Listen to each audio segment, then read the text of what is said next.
My name is Navazera. We are happy to have you with us as our guest in the brand new series of Media Matters and the Fublis, and it's our honor to have you with us. Thank you so much. Very, very excited to be here.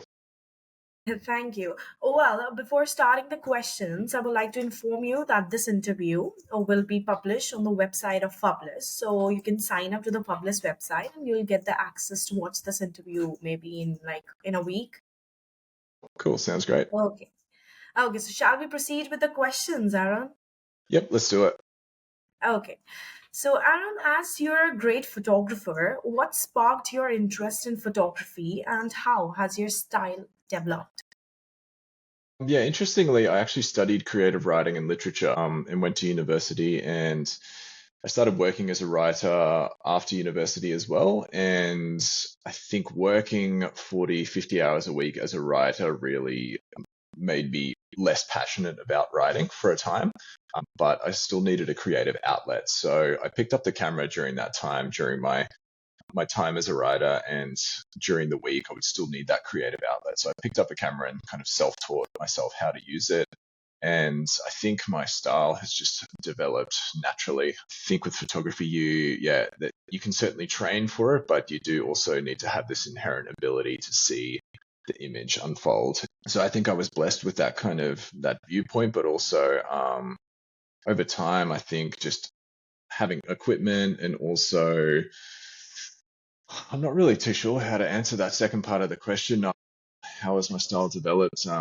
I think just organically. It's, every day I see something different. And also, I'm not sure what my practice looks like from year to year. At the moment, I'm doing a lot of commercial architecture photography, and whereas previously I've done a lot of kind of personal art projects and those types of things. And it's a constantly evolving landscape, and the style is also it changes depending on what people are looking for too, particularly in a commercial architecture aspect. I think there's certainly trends that people are looking for, and not that we're trying to achieve those trends, but these kinds of things do affect the way that people's and photographers' styles develop. Well, great, Aaron. Moving towards our next question, what role does research play in your writing process? I think initially it played a very big part in my writing process, but I think the more that I write, the less I actually research, which sounds terrible as an architecture journalist, but a lot of the time when I'm writing about architecture, I'm trying to avoid just a very dull retelling of the architecture itself. Um, I'm not trying to provide the reader with a walkthrough of the layout, but when I'm visiting the site, I'm kind of looking for those stories that actually, give it some substance. So whether that be the storm that's looming overhead or something like that, something that I can attach to that can give that story an interesting viewpoint for the reader. So research, I think, is not, I'll research where necessary, but a lot of the time I'll be given information from the architect or the publication about those things. So that research is kind of done for me to a degree. Okay, Aaron, what drives your passion in storytelling and what genre, or, what theme you explore the most? Yeah, well, I guess the passion for storytelling, like it started all the way back when I was studying creative writing and literature, and that's what I thought that I would be doing. And I'm really lucky that I can do that through many different mediums, whether it's writing or photography. So, yeah, well, I guess the genre and theme that I explore the most is architecture, both from a commercial and a personal sense. A lot of my personal photography and writing has been about the theme of home, but in a commercial setting, that is kind of the industry that I operate in, from a photographic and writing perspective. So, but what drives my passion is just, I guess I have that personal artistic approach to home, and so that lends itself to the commercial output, obviously. But I really just like being in space, in architectural spaces, and feeling that. Okay, next question for you, Aaron, is that how do you stay inspired and find new perspectives in your photography? Well, I mean, architecture's changing as well. So with the architects that are constantly evolving their practice, I guess naturally my photographic practice would evolve too as we see different spaces being created and the things that architects can conceive. It's easy for me to kind of walk into a space and then see which angles and see which images are going to convey that story the best. Okay. Shall we move on to the next question? Yep, Okay. Well, as far as I know, Aaron, you run a creative agency called AC Office, right? correct. Yeah. So, what led you start AC Office, and can you please tell me about the work you do here? Sure. So I started AC Office maybe 5 or 6 years ago because when I started my photography practice, when I left my job as the writer, things Okay. were a little bit slow. And I started teaching myself other skills, so graphic design and website design and those kinds of things. And naturally, it led to the creation of AC Office, which is, again, this kind of commercial extension of Aaron Chapman, the photographer. So Aaron Chapman, the photographer and the writer who captures architecture and those things, AC Office is just a creative studio for similar industries like construction and architecture and design. And we do branding and graphic design and website design and photography and creative writing as well. So it's really been a great avenue for me to explore creativity within these industries and to just extend my practice, I think, and be able to offer some of my clients services beyond just an image. Great. Great, Aaron. Okay. So, what are the challenges and the opportunities you face in running a creative agency? The challenges are probably there's a lot of creative agencies for one, so the Yeah, competition is true. is quite fierce. But I think the biggest challenge is that the work differs so much to the other work that I do individually as a photographer. I mean, as a photographer, you kind of walk in, you take images, and 2 weeks later, once you've edited them, you're sending them off to the client. Whereas, if we're doing a brand or a website, these projects can go for months at a time. And I think there's just an inherent amount of challenges that we face along the way. And a lot of it is probably just a lot of our job, I think, even as creative people, is helping our clients along the way and enabling them to understand the creative process. Okay. Okay, so I asked you the challenges and the opportunities you face in running a creative agency. Now I want to know that what are the biggest challenges in capturing the perfect shot or telling a story through image? Okay, that's a good question. Weather would be the first, I think, in capturing a good image. Styling.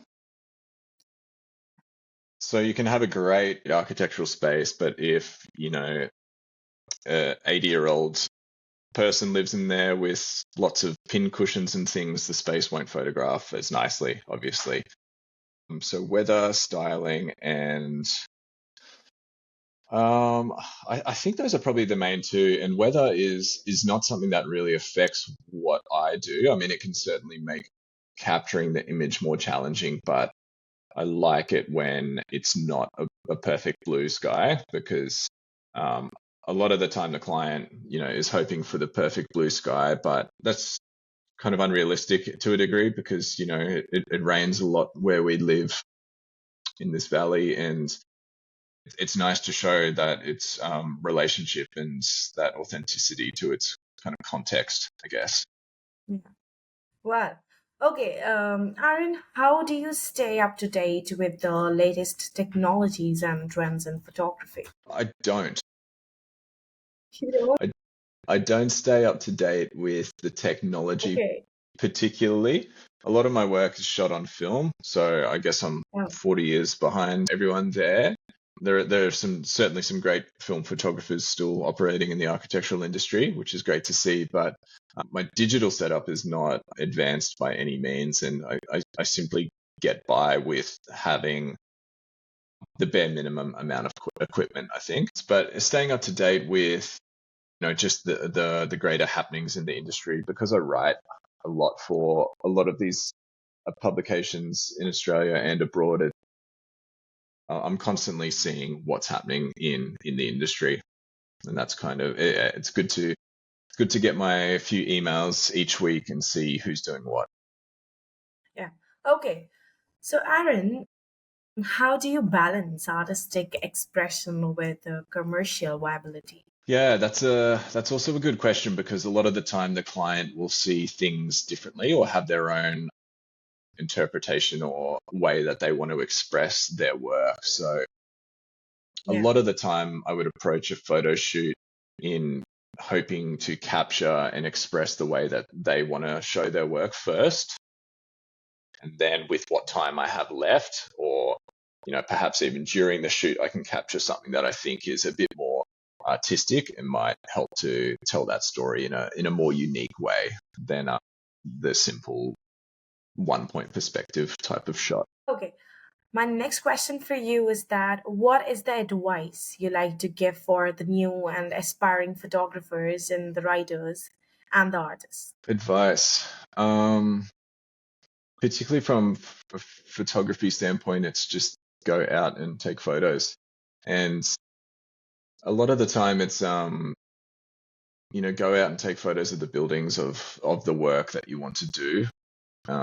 It's quite hard to get into the industry, I think, as an architecture photographer. And so just showing people the work you can do instead of waiting to be commissioned is sometimes necessary, I think, particularly when you're starting. You need to take matters into your own hands a bit and be quite out there, taking photos of the architecture that shows your work the best, but also reaching out to those architects or whatever industry you might be operating in, and sharing your work with people, because People, yeah, of you course. also can't rely on posting on Instagram and Yeah.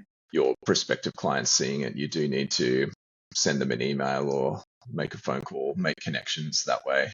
But I think also just generally the advice it would be, be you from an artistic perspective as well.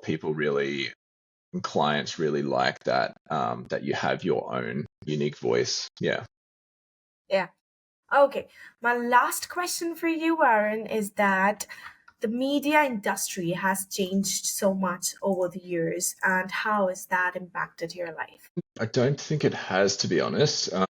Obviously, the global pandemic was an interesting time, and that limited photography to a certain degree. But the industry just seems to be going from strength to strength, particularly in publishing. I think in the Australian market, there's lots of magazines that are doing very, very well, which is great to see. And some of these magazines are expanding into other global regions, and I think it's just great to be a part of and to be watching it unfold.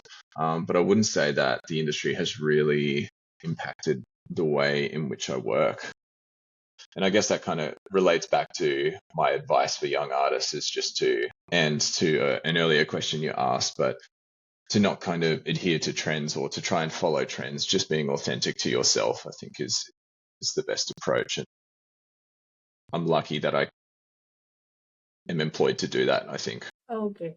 Well, thank you so much. That's it for today, Aaron. Thank you so much for giving your precious time. And it was a pleasure to have you and to take your interview with us. Hope to see you in future.